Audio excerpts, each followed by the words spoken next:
¿Todo bien? Qué bueno. Esta semana tenemos un tema muy bonito, muy importante, muy interesante, un tema del Espíritu Santo, un tema que realmente tiene bastante debate, pero no debería tenerlo cuando uno debería tener los objetivos y los puntos claros en el tema. El tema del Espíritu Santo debe ser considerada desde la misma dimensión que es considerada Dios y de la misma dimensión que es considerado Jesucristo. La tercera persona de la divinidad, la tercera persona divina dentro del trino, debe ser considerada en esa misma perspectiva. Entonces, recordar que el Espíritu Santo es la promesa que viene a nosotros de parte de Jesucristo. Es la promesa que Jesús nos deja. Jesús tenía que irse para que venga. Y él mismo lo llega a decir, me tengo que ir. No te vayas, Señor, me tengo que ir. No te vayas, si es que no me voy, no vendrá. ¿No vendrá quién? El Espíritu Santo. Si no es por el Espíritu Santo, nosotros no tenemos el sello, la garantía. Un profesor decía que antiguamente en los rollos se echaba, usted repitió las películas, como como un sello y se ponía su sello. Y nadie tenía que romper, porque ese sello garantizaba, ¿no?, de que estuviese intacto, ¿no? El sello en nosotros que nos caracteriza como hijos de Dios, como cristianos, es el Espíritu Santo, que se derrama en nosotros, es el sello de la garantía. Entonces, debe ser reconocida desde esa perspectiva. Oramos. Padre amado, bendito Dios, Señor, gracias por este día, por la vida, perdón todo pecado, Señor. Sigue obrando en nuestra vida por medio de tu Espíritu Santo, Señor. Lávanos con tu sangre, Señor. Aumenta nuestra fe, nuestra obediencia, nuestro compromiso. Enséñanos a tener amor, tolerancia, a perdonar, a mirar cada día, a hacer tu obra, Señor, conforme a tu santa y perfecta voluntad. Úsanos, Señor, somos el barro en tu mano. Toma las gracias en el nombre de Jesús. Amén. Entonces, ¿dónde ya habíamos dicho anteriormente? ¿Dónde vemos a la Trinidad? ¿No? Creo que fue una de las primeras preguntas muy importantes que tratamos de resolver. En la imagen del bautismo, ¿no es cierto? Jesús bautizándose, entrando al agua, el Espíritu en forma de paloma y el Padre hablando. Este es mi Hijo amado. Entonces, ya desde ese momento estamos viendo. También hablamos del Espíritu Santo en la concepción, en el ministerio de Jesús, en el curso anterior de Cristología. ¿No? El óvulo de María fue santificado por el Espíritu Santo y Jesús se movió, hizo su obra, su ministerio con la llenura del Espíritu Santo. Entonces, el Espíritu Santo viene a ser también, ¿no?, aquel que viene a morar en el creyente. ¿En qué momento? En el momento en que nosotros nos arrepentimos de todo pecado. ¿Pero por qué nos arrepentimos de pecado? ¿Porque hemos entendido? ¿Porque tenemos fe? No. Porque Dios nos miró de antemano, tu misericordia, porque hemos sido escogidos antes de la formación de antemano y antes de la formación del mundo. Entonces, hemos sido escogidos por Dios, apartados por Dios, separados. ¿Para qué? Para un propósito, para evangelizar, para vivir en la vida. No, para un propósito nos separó Dios. Entonces, nosotros hemos podido reconocer nuestra condición de pecadores, reconocer a Cristo como el mediador y aceptamos por fe. Por fe. Entonces, no es que nosotros podamos demostrar, no es que podamos poner en un tubo de ensayo y comprobarlo. No, aceptamos por fe la Trinidad, aceptamos por fe la salvación, aceptamos por fe la segunda venida, aceptamos por fe que vamos a resucitar, ¿no es cierto? Después que suene la trompeta en la segunda venida, ¿no es cierto?, al lado del Señor Jesucristo que va a reinar y gobernar. Entonces, es por fe. Entonces, tampoco podemos tratar de demostrar todo aquello que muchas veces se nos quiere dar, ¿no? Señalar desde digamos, desde la vereda del frente, ¿no?, desde los adversarios de la fe, ¿no es cierto?, los anticristos, no, tampoco. ¿Por qué? Porque esto se ve o se vive o se experimenta por medio de la fe. Entonces, la fe va a actuar en el creyente, va a transformar su vida, su intelecto, sus emociones, su voluntad. Va a transformar. El Espíritu Santo es transformador, renovador, sanador, limpiador, edificador. Tiene un propósito en la vida del creyente. Lo transforma, lo cambia. ¿Lo hace qué? Lo hace volver a nacer. Tienes que volver a nacer. Es que volvemos a nacer realmente. Entonces, el Espíritu Santo transforma nuestra vida y nos hace que otra, pero no somos la misma. Claro que sí hay un bagaje en nosotros que queda de residuos, pero cuando uno nace, cuando se refiere al nuevo nacimiento, es que esa parte antigua, la vieja naturaleza que no renuncia al pecado, mora ahí. Pero cuando nacemos, tenemos que volvemos a nacer. Jesús lo dijo bien claro. volverán a nacer. Entonces, ¿qué cosa? Volvemos a nacer. Somos la misma persona, pero como que nacemos, hemos vuelto a nacer. Por eso que el bautismo, la representación, es el testimonio público de nuestra fe. El bautismo es que el bautismo tiene un significado. Ingresar al agua y salir del agua es como que uno hubiese entrado al vientre de su madre y hubiese vuelto a salir. Entonces, el bautismo es ¿qué? Un testimonio público de mi fe. Estoy volviendo a nacer. A nacer. Y también decíamos que desde el primer momento en que el Espíritu Santo llega al creyente, hay una ¿qué? Llenura. Una llenura. Llenura lo hablamos desde la perspectiva de que ustedes conocen que se pone en la leche y se derrama cuando hierve, ¿qué cosa? Se derramó. ¿No es cierto? Entonces, nosotros hemos sido derramados por el Espíritu Santo. No es que Dios dio la mitad, un octavo, un cuarto. No, no, no. Pero cabe siempre la pregunta, ¿y por qué uno no crece? ¿Y por qué hay inmaduro? ¿Y por qué se sigue cometiendo pecado? Porque vivimos en una naturaleza que se opone a Dios, aparte de la oposición espiritual que tenemos, que quiere apartarnos de Dios. Entonces, tenemos luchas diarias, luchas que enfrentamos de nuestra vida, de nuestras situaciones, de las experiencias personales, ¿no? De las vivencias que tenemos. Y Jesús nos dio, ¿no es cierto?, la enseñanza en las parábolas de las semillas, ¿no? Aquella que cae en buena tierra, que cae en el camino, ¿no es cierto?, y aquella que cae. Y ya pues a veces nosotros nos sentimos la semilla, no, yo no soy la semilla, yo soy el que cayó entre los espinos, no soporto los problemas, mejor me voy.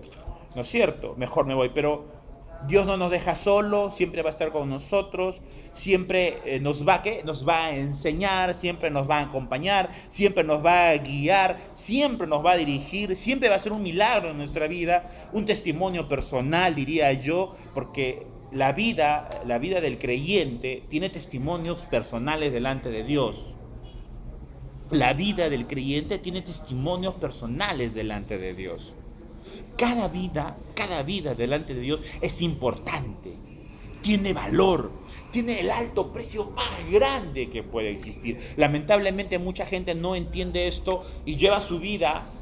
¿Por qué los suicidios? Por una presión espiritual, pero también por una, llamémoslos, como lo llaman la sociedad, una baja autoestima. Creer que nuestra vida no vale nada. Como un profesor decía, si en la tierra hubiese una sola persona, por esa una sola persona Jesús hubiese venido a morir. ¿Para qué? Para darle una nueva vida, para darle una relación personal con Dios, para salvarlo de un mundo de la perdición. Entonces, la salvación también involucra que Dios nos vino a traer, ¿qué cosa? Una vida de una autoestima alta, importante, de valor. No para ser soberbios, no para ser creídos, no para vanagloriarnos, no. Pero sí para darnos cuenta que nos ha puesto en una posición importante. ¿Por qué importante? Porque somos hechura suya, sus representantes, somos sus embajadores, sus representantes. Es como decir que nosotros pertenecemos a una nación y somos ¿qué? Sus embajadores. Sus embajadores. Entonces, ¿qué somos? Embajadores del reino de Dios. Ahora, ese Espíritu Santo va a trabajar en nuestra vida, va a renovar, nos va a convencer de pecado, nos va también, sabe que nos va a corregir, nos va a ayudar a frenar algunas situaciones, ¿no es cierto?, que no nos van a ayudar, que nos pueden apartar, que nos pueden llevar de repente a un sufrimiento, una pena o a un tormento, a veces innecesario, pero es nuestra naturaleza, eso es de repente lo que nosotros tenemos que luchar cada día. Entonces, ese Espíritu Santo que mora en nosotros, va a transformar nuestra vida porque es de poder. ¿Por qué de poder? Porque estuvo en todo momento con Cristo, lo acompañó en todo el ministerio, ¿no es cierto? Entonces, ahí hablamos de la deidad. Entonces, como dijimos también en Cristología, es la omnisciencia, todo lo sabe, está en todo lugar, es omnipresente, es omnipotente, está en la creación, es inspirador, ¿no? Es el que engendró a Cristo, tiene poder, convence, regenera, consuela, intercede y santifica. Entonces, algo que tenemos que comprender es que también nos santifica. Cuando uno trata de entender, muchas veces la santidad la relaciona con una imagen, con alguien apartado, dedicado, ¿no es cierto?, ¿no?, a un nivel después de muerto. Y no es así. El Espíritu Santo lo hace en vida, trabaja en nuestra propia vida para que nuestra vida sea, ¿qué cosa? Apartada. Santidad, creo que lo dije la semana pasada, sí lo dije. Santidad significa estar atado, estar amarrado, es estar cerca de. Y cuando hablo cerca de, me hace recordar un poco la vida de Josué. Cómo Josué pudo heredar, buenas noches, cómo Josué pudo heredar la secuencia de poder continuar con llegar a la tierra prometida. ¿Por qué José fue escogido? ¿Por qué Josué? Porque Josué buscaba de Dios, porque Josué estaba cerca del templo, porque Josué quería estar cerca. ¿Qué quería Josué? Quería más de Dios. Cuando ustedes revisan un poco la vida de Josué en el Antiguo Testamento, desde el Éxodo, Josué estuvo en las batallas, Josué estuvo cerca del templo, cerca de Moisés. Entonces, esa es una forma de vivir de la persona, buscando de Dios. Es cierto que el Antiguo Testamento, el templo, la presencia de Dios, vivía en el templo, la Shekinah, como se llama, estaba en el lugar santísimo, se movían, lo veían que se estaba yendo, es cierto, ¿no? Hasta que esa presencia, digamos, ya no está, se retiró. Entonces, hoy lo tenemos a Dios por medio del Espíritu Santo, por medio. Entonces esta obra de poder que transforma la vida del ser humano estuvo presente con Jesús. Estuvo presente con Jesús. Entonces es una obra que aparta o que separa a la persona, ¿no?, hacia una mejor vida, que separa a la persona dentro de los propósitos de Dios, que hace que la persona tenga la capacidad de moverse, ¿no es cierto?, se pueda mover particularmente, ¿no?, en los caminos que Dios quiere: el bien, la justicia, la bondad, el perdón, la misericordia, la responsabilidad, la adoración, el servicio, ¿no es cierto?, la ayuda mutua. O sea, ¿qué busca Dios? Por medio del Espíritu Santo, capacitar al creyente. ¿Para qué? Para buena obra. Para buena obra. Pero también nosotros, siempre lo voy a repetir esto, tenemos que desearlo, tenemos que quererlo, tenemos que pedirlo, porque Dios, a pesar de ser nuestro Padre, a pesar de ser nuestro Salvador, a pesar de que nos ofrece una nueva vida, siempre nos prepara, pero espera que nosotros digamos: sí, Señor, estoy dispuesto, úsame, sí, Señor, estoy dispuesto, lo voy a hacer, acompáñame, sí, Señor, ahorita no puedo, consuélame, anímame, ¿no? Quiéreme, renuévame, transfórmame. Entonces, esa obra del Espíritu Santo es aquella que obró en Jesús y va a ser también la misma que obrar en nosotros. Si tuvo la fuerza, el poder de engendrar el óvulo de María para poder santificar la vida, ¿no?, de ese nuevo ser que iba a nacer de doble naturaleza, también tiene el poder de poder hacerlo en nosotros.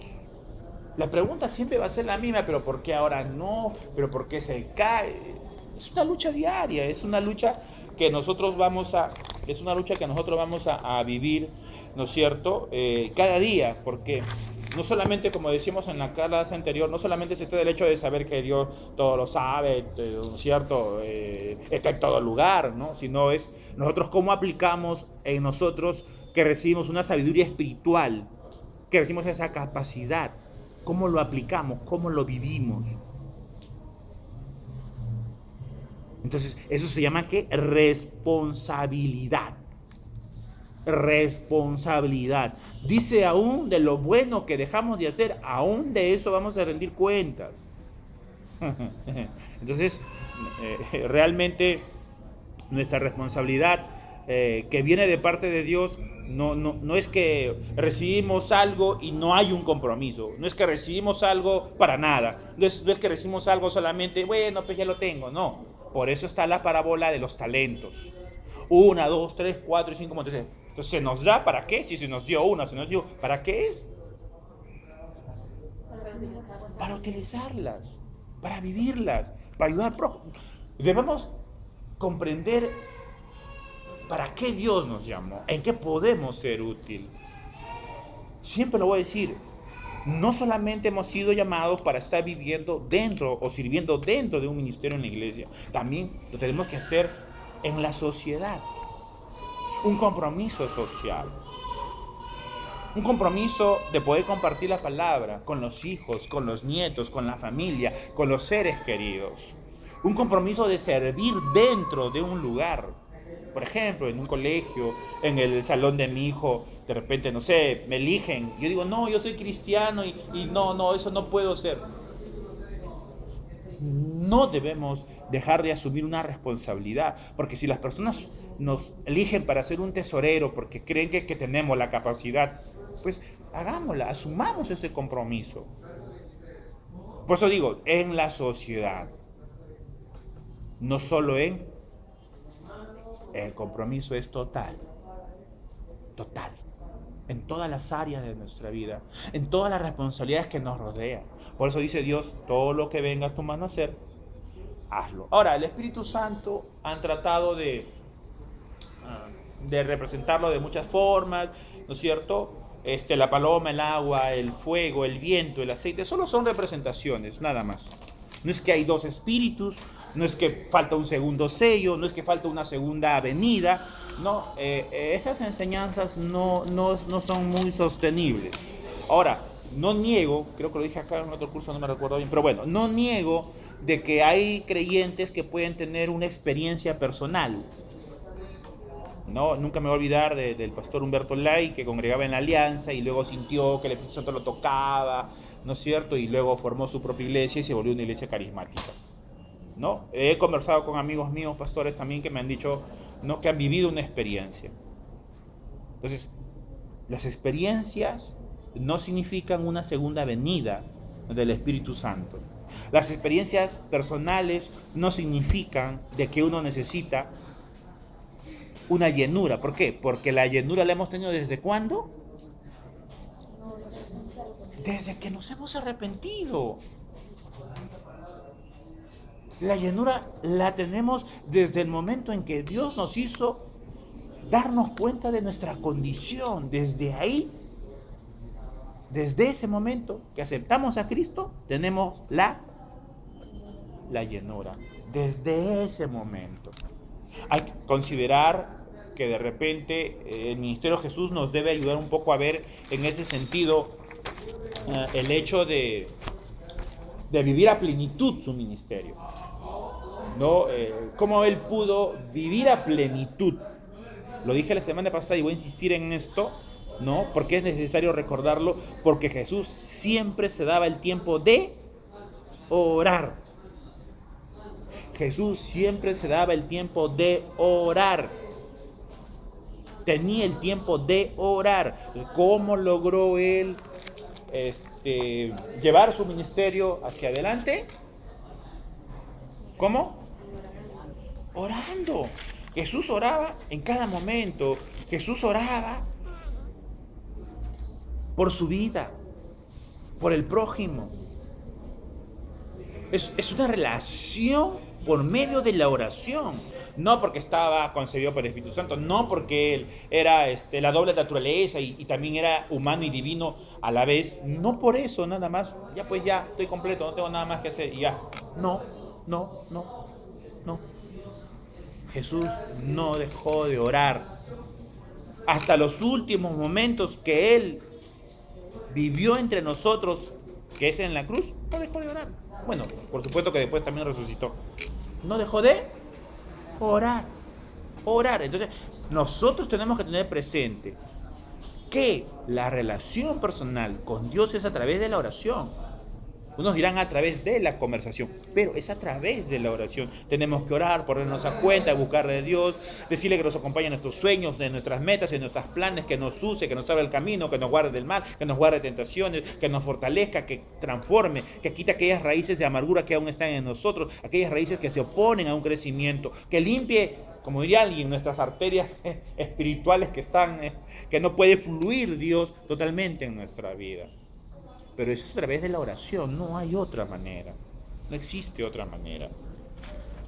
Entonces, este espíritu va a trabajar en nosotros para llevarnos a ponernos siempre, ¿no? a voluntad de Dios, nos va a guiar a estar siempre con Él, nos va a guiar siempre hacia el bien, nos va a guiar siempre a algo que no podemos, nos va a regenerar y poder hacerlo, ¿no? Hay mucha gente que experimenta alguna experiencia muy traumática en su vida, ¿no? Y el Espíritu Santo lo va a llevar a perdonar a aquella persona que causó ese daño, porque más daño es no perdonar que el mismo daño que quizás vivió. Digo quizás porque son muchas las experiencias que se pueden tener, pero el Espíritu Santo va a llevarnos hacia ese lugar de saber perdonar, porque el Espíritu Santo, ¿qué cosa va a hacer en nosotros?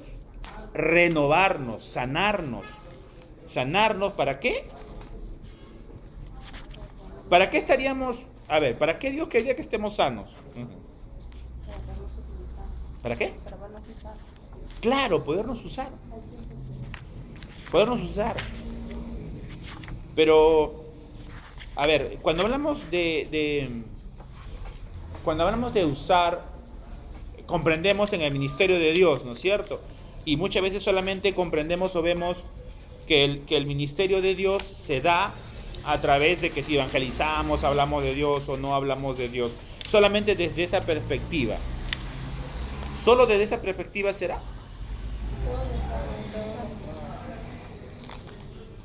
En todo, en todo. Eso es lo que quiero que se entienda. Eso quiero que se comprenda.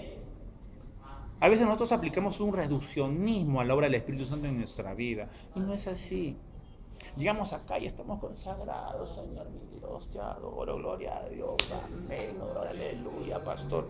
Y llegamos a la casa, nos transformamos. ¿Qué pasó? ¿Qué sucedió? ¿Qué ocurrió? ¿Qué sucedió? Y insisto en esto, creemos que al llegar a la iglesia, lo dijo también, lo voy a repetir, creemos que al llegar a la iglesia estamos llegando a encontrarnos con Dios. Dios habita en el templo hecho de mano de hombre en nuestra vida. En nuestra vida. Entonces, más bien es todo lo contrario. Donde estamos nosotros, está Dios. Dios va con nosotros. Dios nos guía. Dios nos sostiene. Dios nos acompaña. Está interiormente y exteriormente. Entonces, no solamente en la iglesia. No. También debe serlo en todo lugar. En todo lugar. En mi casa, caminando, en mi trabajo, en mi centro de estudios, en todo lugar. Es cierto, hay circunstancias que van a de repente hacer de nuestra vida que de repente tenga que pasar situaciones muy difíciles, pero una cosa es pasar pruebas y otra cosa es pues caer, por ejemplo, hablamos de Santiago y cuán importante es recordar a Santiago, porque Santiago habla de la lengua, no sé si llegaron a leerla. ¿Y Santiago qué dice? ¿La madurez dónde va a estar? En el dominio de la lengua. Así de práctica es el dominio del Espíritu Santo en nuestra vida. Si nosotros no tenemos dominio de nuestra lengua, ¿qué significa? Que somos inmaduros, pues. Así de sencillo, así de fácil, así de práctico es Santiago. O sea, no solamente pide las obras y la fe, sino también dice, tu lengua es como un pequeño timón de un barco que dirige, ¿no? O porque una pequeña de bola de fuego que cae y que puede incendiar un bosque. Así es, dice la lengua en el creyente, en el Hijo de Dios. Entonces, la madurez, ¿dónde se va a demostrar? En nuestras palabras, en las frases que usemos, en el léxico que tengamos. De repente hablamos suavecito y bonito, pero decimos una palabrota y ya malogró todo, porque no hace falta gritar. O gritamos muy duro y muy feo que todo lo ven, oye, esa casa ahí son creyentes y paran gritando, ¿no? Entonces, dense cuenta de la dimensión de Dios. Es en la lengua, en mi forma de tratar, en mi forma de vivir, en mi forma de respetar a las personas. Es cierto, de repente nos podemos molestar. No estamos hablando de que no se moleste, de que sea, no es cierto, en esa posición espiritual. No estamos hablando de eso. No. Pero una cosa es molestarse y otra cosa es decir cosas que no se deben. Entonces, la madurez, el crecimiento, es un engranaje que nos debe llevar ¿a qué? A que nuestras palabras, nuestra vida, todo vaya creciendo. Y en las palabras, dice él, se va a llevar el testimonio de la vida de la persona. Entonces nosotros tenemos que valorarnos a nosotros mismos. Por supuesto también en las conductas, por supuesto también, ¿no es cierto?, en mi servicio, por supuesto también en mi responsabilidad, ¿no es cierto?, delante de todo lo que tengo que hacer, si soy responsable o no soy responsable, cómo lo asumo, cómo estoy asumiendo mi vida, mi compromiso, ¿no?, mi trabajo, mis estudios, me estoy esforzando, no digo que soy el número uno, pero estoy peleando de ser responsable, estoy llegando temprano, estoy asistiendo a mis clases, me estoy justificando, estoy hablando, estoy pidiendo por favor, estoy explicando, estoy tolerando, no voy y me arrebato, no es posible, no, tengo que, ¿qué cosa tener? Una madurez tiene que demostrar una conducta ordenada, una conducta adecuada, tiene que ordenar una conducta que muestre esa madurez. Entonces no solamente el hecho de que ser cristiano nos va a equivaler tampoco a irnos al otro extremo de quedarnos callados, ni al otro extremo que sí, no, tiene que ser un equilibrio, tiene que haber un equilibrio. Porque de repente hay una injusticia. No, yo soy creyente, no le voy a decir nada, me quedo callado. No, tampoco. De repente hay un abuso. Tampoco va a ser a gritar arrebatadamente, ¿cómo es posible? No me has dado acá. No, se va y se conversa. Y sabe qué, esto falta, acá no me has dado, acá creo que te has equivocado, acá falta esta parte. Entonces, tiene que tener ¿qué? Equilibrio. Tiene que haber un equilibrio en su vida. Ahora, mucho se habla del fruto del Espíritu Santo, ¿no? Jesús nos enseñó en Mateo 7:16 que todo buen árbol da buenos frutos y todo mal árbol da. Entonces debemos que tener buenos frutos. Entonces nosotros debemos ser seres humanos que han sido transformados por la misericordia de Dios y que debemos ser luz y sal, no actos de justicia, de bien, de bondad, de amor, deben estar siempre relacionadas en la vida de Jesús, pero también en nuestra vida. Deben ser testimonios que no deben estar guardados ni escondidos, sino deben estar siempre presentes, no para llenarnos, no para buscar reconocimiento, no, eso no, aunque humanamente lo deseamos. Todo ser humano que alcance un logro necesita ser estimulado, ¿no? Debe ser reconocido y hay que hacerlo. Acabó su primaria, acabó su secundaria, está en una carrera, felicitaciones, vamos, te invito, no sé, aunque sea un picarón, pues no importa, pero te invito, ¿no? A alcanzar. Debemos saber qué cosa, felicitar los logros de nuestros hermanos como de nuestros seres queridos. No debemos ser ambiguos, ¿no?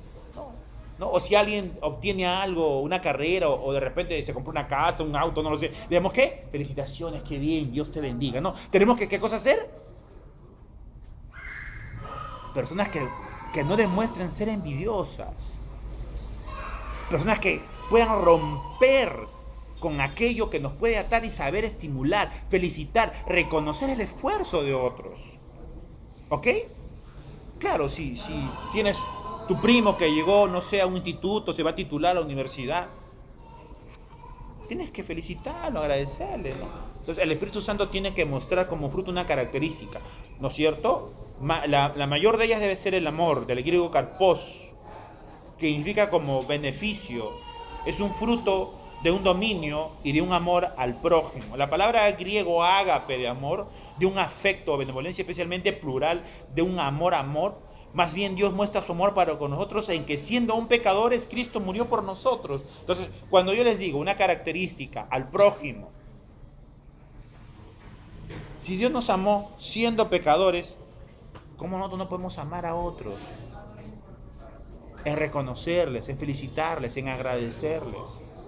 Bueno, tenemos que tener características. Porque muchas veces nosotros creemos que solamente es bendecir. Dios te bendiga, Dios te bendiga, Dios te bendiga. Y llegamos a la vuelta. La palabra bendición viene del bien decir. del bien decir. Entonces, si hablamos con una persona, pues tenemos que hablar bien de él en todo lugar. Y si algo que no me gusta, pues le diré a esa persona personalmente que hay algo que no me gusta de esa persona.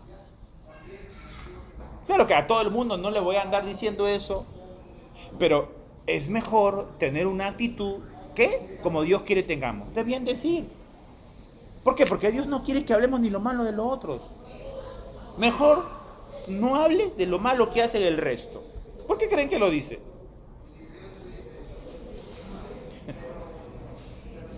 Porque Dios lo habla para nosotros. Para que nosotros no perdamos el rumbo, no perdamos la fe. Para que no caigamos en lo mismo. Si yo hablase lenguas humanas y angelicales y no tengo amor, vengo a ser como metal que resuena y címbalo que retiñe. Eso está en 1 Corintios 13, 2, 7. Y si tuviese profecía y entendiese todos los misterios y toda ciencia, y si tuviese toda la fe de tal manera que trasladase los montes, y no tengo amor, nada soy. Si repartiese todos mis bienes para dar comer a todos los pobres, estoy exagerando, y si entregase mi cuerpo para ser quemado y no tengo amor, de nada me sirve. De nada. El amor es sufrido, es benigno, el amor no tiene envidia, el amor no es jactancioso, no se envanece, no hace nada indebido, no busca lo suyo, no se irrita, no guarda rencor, no se goza de la injusticia, más se goza de la verdad. Todo lo sufre, todo lo cree, todo lo espera, todo lo soporta. Qué difícil. Claro que nosotros queremos llevar esto, ¿no es cierto? Perdón la expresión, llevar este texto a las parejas. Ahí queda. ¿Qué? ¿Y el resto qué? Los solteros no deben vivir en esto. Por favor, por favor. Este texto Dios nos habla no solamente del matrimonio, Dios nos habla de la vida, cómo debe ser nuestra actitud, cómo debe ser nuestra conducta, cómo debe ser nuestra sinceridad, que muchas veces no podemos, por eso que Dios nos permite poder orar para que Él pueda transformar y obrar nuestra vida y podemos cada día crecer, cambiar, renovar, transformar, tener una característica delante de Dios. Delante de Dios, característica. No sé, hasta acá. ¿Alguna pregunta? Bueno, yo siempre corriendo, disculpen, porque la verdad que he tratado de encontrar lo más sucinto y necesario. Sí, es que es bastante el Espíritu Santo. De Juan, en el capítulo 16, 13, dice que el Espíritu de verdad, el Espíritu Santo, nos va a guiar a toda verdad. Ahora, la pregunta es la siguiente: nos va a guiar a toda verdad, ¿por qué hay iglesias actualmente, digamos, cristianas, que están, digamos, en doctrinas, digamos, lo llevan a un extremo? Digamos, no es la verdad central desde mi punto de vista. Claro. Entonces, ¿por qué bueno, aparentemente hoy día la gente no está siendo guiada a la verdad, por el santo? Entonces, ¿por qué Dios no? Bueno, hablar de iglesias, creo que Apocalipsis lo dice, ¿no? No hay una iglesia perfecta. Entonces, si yo miro de esa perspectiva, hay que entender que no existe una iglesia perfecta. Ya en los primeros capítulos de Apocalipsis nos habla de eso, ¿no? La iglesia tal, y empieza a hacer una oración. No hay una iglesia perfecta. Entonces, lo segundo a esto, ¿cuál sería? Lo segundo a esto es cuando da la enseñanza a Jesús acerca de lo que vienen y empiezan a sembrar en su terreno y crece la cizaña, ¿no? Y dice, Señor, vamos a cortar y botar. Muchas veces nosotros aplicamos ese texto y decimos, no, nosotros somos el trigo santificado y la cizaña está en el mundo. No, ese texto se aplica también a que esa cizaña crece ¿dónde? Dentro de la iglesia. O sea, no solamente es el hecho de ver la sana doctrina, que es buena la observación, que hay que verla, que hay que enseñarla, que debe enseñarse, ¿no es cierto?, en todas las iglesias, por sean carismáticas, conservadores o pentecostales, porque recordemos que las iglesias cristianas están bueno, inclusive ahora hay libres, ¿no? Pero igual, se siguen moviendo dentro de las carismáticas, ¿no? Entonces, no solamente hay que ver la perspectiva de que la iglesia, ¿no es cierto?, no es perfecta, ¿no? Como una vez un pastor dijo, ¿no? Le decía la misma pregunta, ¿no? Le decía, bueno, si alguien conoce la iglesia perfecta, me avisa para ir. O sea, como diciendo que no vamos a encontrar. Por eso que nosotros vemos que la iglesia somos nosotros. Las iglesias pueden tener falencias, pueden pasar errores, pueden tener hasta pecados, ¿no? Puede alguien caer. Entonces nosotros tenemos que aprender siempre a mirar a Dios. a ver, lo decía la semana anterior, ¿no? De los primeros textos de Pablo, ¿no? Yo, Pablo, apóstol, llamado, ¿no? Llamado. Siempre usa, ¿no? Llamado, escogido, apartado, separado por Dios. ¿Quién nos llama? ¿Quién nos escoge? ¿Quién nos aparta? ¿Por qué la palabra llega? ¿Por qué escuchamos a Dios? ¿Por qué leemos la Biblia? ¿Por qué oramos? ¿Por qué? Porque Dios fue el primero que nos vio, ¿no? Entonces, en eso siempre lo voy a insistir. No es que es nuestra fe, no es que yo tuve fe y encontré a Dios. No, eso no. Porque si tuviésemos fe, pues, ¿qué cosa? ¿Haríamos el misterio de Jesús? No tendría sentido.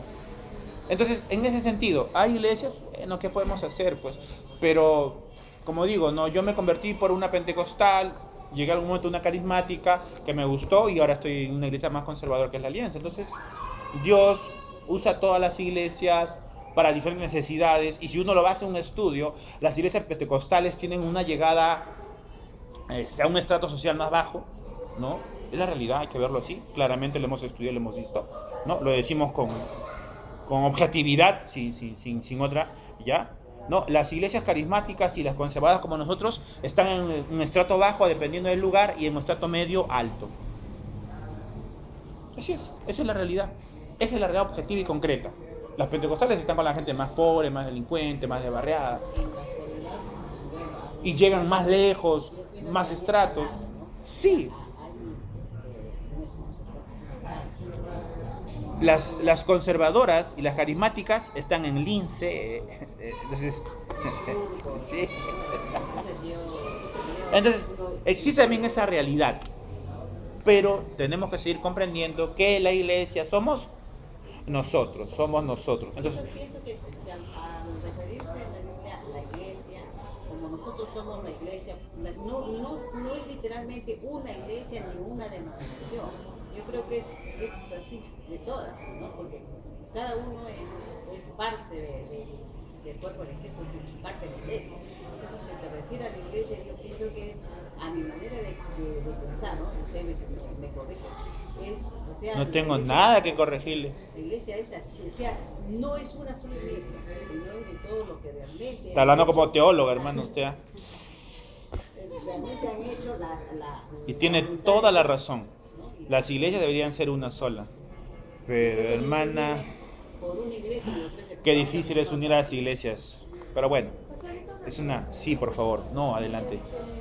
En lo que a mí me confunde, yo sé que en lo que es Dios, el Padre, Hijo y Espíritu Santo es la Trinidad, ¿verdad? Y que no están por separado, sino que los tres es uno solo. Pero en la parte de Génesis, cuando dice hagamos al hombre, él habla en plural. Entonces, esa parte como que me confunde. No sé si están por separados, pero trabajan con uno solo, o Dios es uno solo. O sea, me confunde un poco. Porque ahí habla en plural, como que si estarían tres dioses. Claro, o sea, como que si su espíritu estaría afuera, ¿no? Algo así. No, el plural se refiere a un solo Dios todopoderoso que habla desde una perspectiva plural.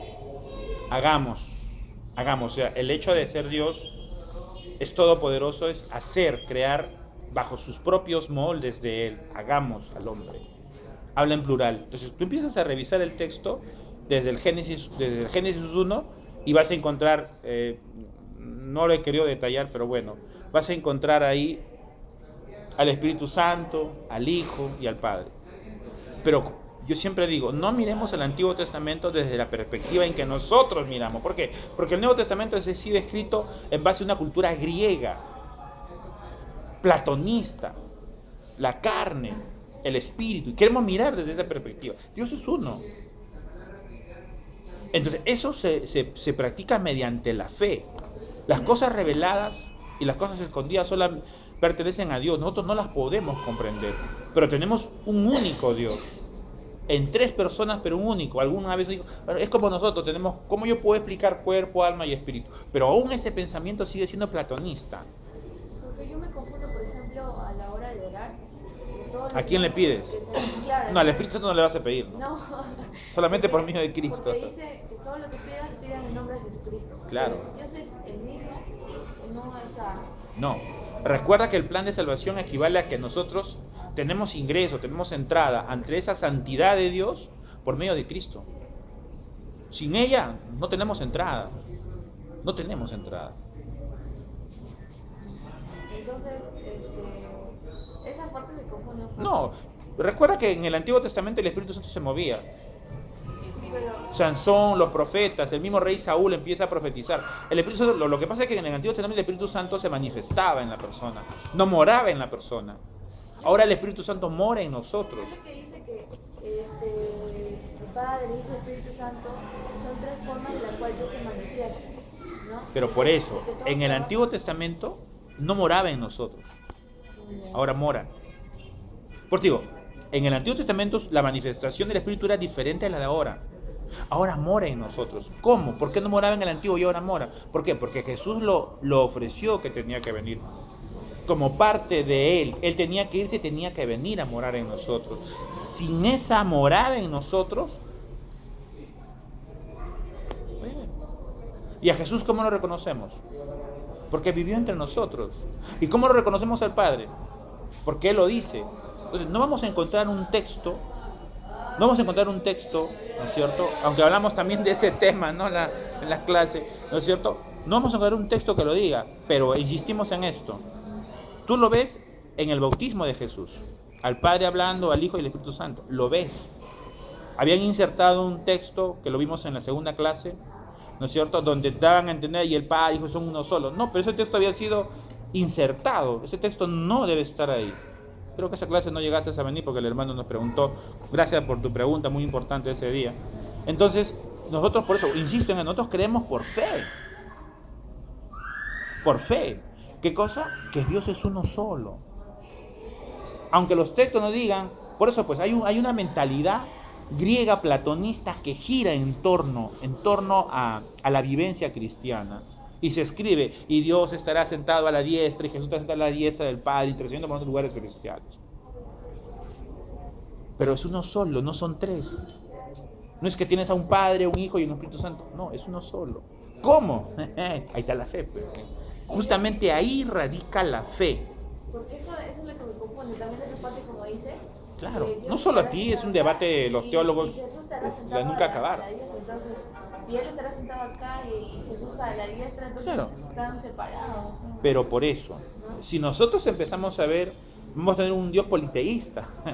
Entonces te das cuenta, eso es por medio de la fe. Por eso alguien dijo, es como nosotros, tenemos un cuerpo, tenemos un alma, y mientras no somos creyentes, estamos muertos en nuestro delito y pecado. Solo tenemos vida cuando viene el Espíritu Santo.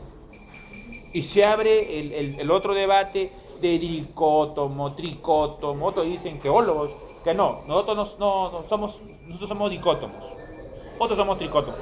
Entonces, por eso digo esto, siempre van a haber debates que van a tratar de encontrar una posición humana y personal, pero nosotros nos movemos por fe. Creemos un Dios en tres personas por medio de la fe. ¿Y dónde lo vemos? Cuando viene a nuestra vida y transforma nuestra vida, sana nuestra vida. La vida en Cristo está hecha de testimonios, no solo de palabras, sino de testimonios reales. Drogaditos que cambian, familias que han estado separadas con compromisos aparte, que de repente de un momento a otro regresan, se unen. ¿Qué pasó? ¿Qué sucedió? O sea, vamos a encontrar testimonios y testimonios en la vida y no decir, Dios mío, eres tú.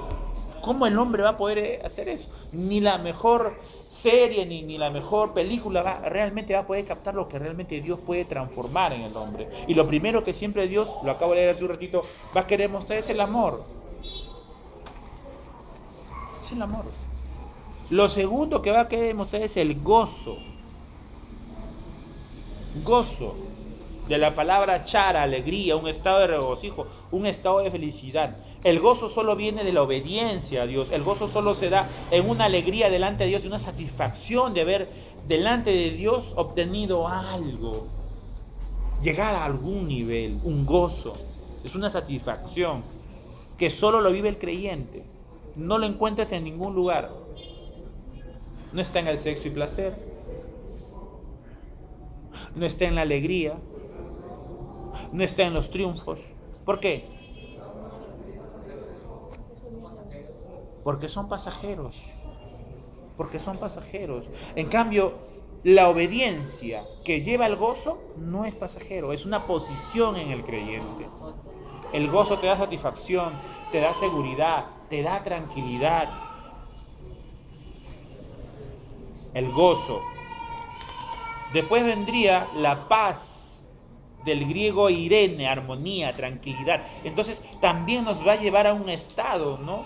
Aunque los hebreos usan shalom, y nosotros creemos que shalom solamente es paz, no. Shalom involucra algo integral. Es una bendición no solamente de paz, es integral en la economía, en la salud, en el bienestar, en las relaciones personales, en todo. El shalom que se usa, bueno, aunque ahora lo usan shalom como decir hola, ¿no? Ya cambiaron el verdadero shalom que se usaba en aquellos tiempos. El shalom de antes no es paz, es un shalom integral. Es como nosotros decimos, no, Dios te bendiga. De esa forma era el shalom, para todo se usaba, o tenía un rango de alcance para todo. Lo otro va a ser la paciencia, del griego makrutsumia, longanimidad, soporte, aguante, clemencia, una virtud que debe gobernar el corazón, vestidos pues como escogidos de Dios, santos llamados y extrañar la misericordia, de benignidad, de humildad y de mansedumbre, Colosenses 3:12. Por lo tanto, nosotros también teniendo alrededor gran nube de testigos, despojemos de todo peso del pecado y que nos asedia y corramos con paciencia a la carrera que tenemos por delante. Nada nos debe de detener en hacer la santa y perfecta voluntad de Dios, Hebreos 12:1. Entonces, la paciencia también va a ser ¿qué? Un fruto. Va a ser un fruto. Cuidado con la ira. La ira nos puede llevar a lugares que ni siquiera nos podemos imaginar. Si nosotros guardamos algo y no perdonamos, nos puede llevar a un lugar no muy bueno, inadecuado. No quiero decir y no quiero calificarlo objetivamente en algo, porque lo que sucede es que son muchas cosas. La ira nos puede llevar a muchas cosas. Por eso que para Dios importante es saber perdonar, saber tener paciencia, confiar, ¿no? En que no estamos solos. Debe haber un equilibrio, ¿no es cierto? No hay un espíritu rencor. Debe haber un equilibrio, y todos los temperamentos, los que han llevado una vez temperamento deben entenderlo. Han llevado temperamentos. Ya, bueno. El temperamento es como decir el carácter que tiene cada persona, ¿no? Hay flemáticos, coléricos, y ambos que también lo pueden, sanguíneos, que se pueden mezclar. Pero lo que Dios quiere es que tengamos, ¿qué cosa? Un equilibrio en nuestros temperamentos, cual fueran, ¿no? Busquen temperamentos en internet y ahí van a descubrir su temperamento. Siempre he oído que dicen que el temperamento no puede cambiar ya, tú ves el carácter de la verdad. Y el temperamento dice nunca cambia, pensás que todo lo que ves con su corazón, porque ves el carácter como tal. ¿Qué tal verdad esto? Bueno, yo creo que Dios cambia todo. Bueno, no funciona así, ¿no? Sí, pero de repente alguien no cambió y su temperamento se mantuvo, ¿no es cierto? Pero ¿qué temperamento era el que tenía realmente? ¿Era ese el que cree que tenía? ¿De dónde viene su vida? ¿Cuál es el fondo, el trasfondo de su vida? Claro, porque de una u otra manera Dios trastoca todo. No hay nada que no toque. El carácter es tocado, la vida es tocada, es volver a nacer. Por ejemplo, dicen de que la ira es mala. Pero si, por ejemplo, una persona sabe encaminar esa ira hacia algo bueno, puede ser algo productivo, ¿no? Por ejemplo, ¿no? Los bateristas. Sí, es un ejemplo, la batería es un ejemplo, ¿no? La ira canalizada, ¿en qué? En dar armonía. Pero cuando tú ves un baterista, cuando empieza, parece que te va a romper toda la batería. ¿Pero qué pasa con el tiempo? Canalizó su ira. Entonces, si Dios es testigo de poder dar un talento a alguien y lo puede mejorar para algo bueno, ¿cuánto más no puede hacer por el ser humano?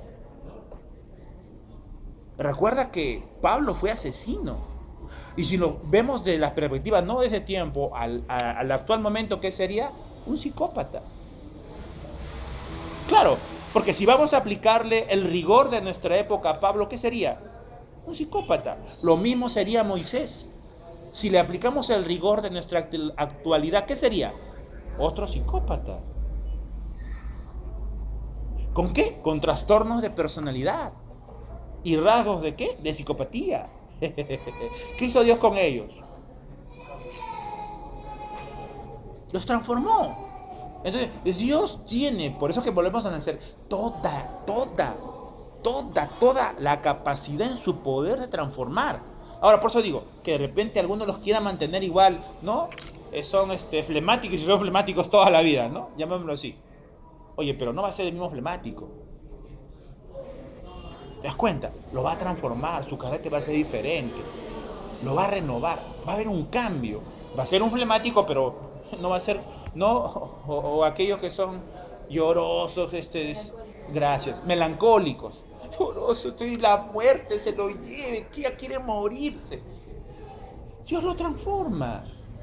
Y son personas de repente que hacen más asequibles, más sensibles, dominan, tienen equilibrio. ¿Pero por qué? Porque Dios transformó de una u otra manera, se mantuvo en su... Claro, pero ¿cómo Dios lo pudo? Claro, lo que Dios hace es transformar al ser humano, hombre o mujer, lo transforma.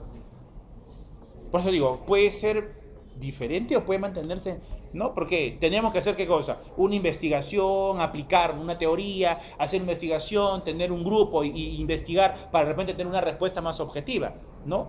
Para de repente, sí es así. Pero al menos estoy tratando de hablar en algo general de lo que ya conocemos. Dios transforma, Dios cambia, ¿no? Desde esa perspectiva que ya tenemos.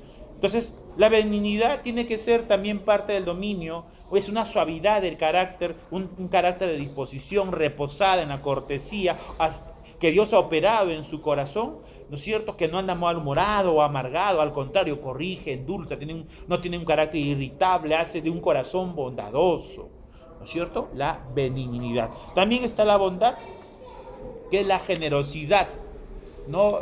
Romanos 15:14 dice: pero estoy seguro que vosotros, hermanos míos, de que vosotros mismos estéis llenos de bondad, llenos de todo conocimiento, de tal manera que podáis amonestarlos los unos a los otros.